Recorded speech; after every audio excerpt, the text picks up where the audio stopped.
தெரியாத வழிகளிலே என்னை நீர் நடத்துகின்றீர். தெரியாத பாதைகளை எனக்கு முன் வைத்துள்ளீர்.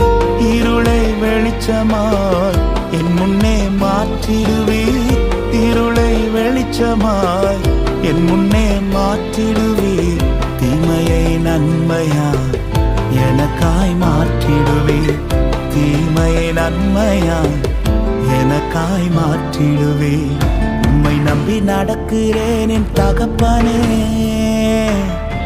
உங்க பாதை நன்மை என்று நம்புகிறேன். உம்மை நம்பி நடக்கிறேன் என் இயேசுவே. உங்க பாதை நன்மை என்று நம்புகிறேன்.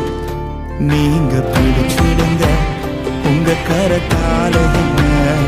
நீங்க நடத்திடுங்க உங்க சித்தம் போல.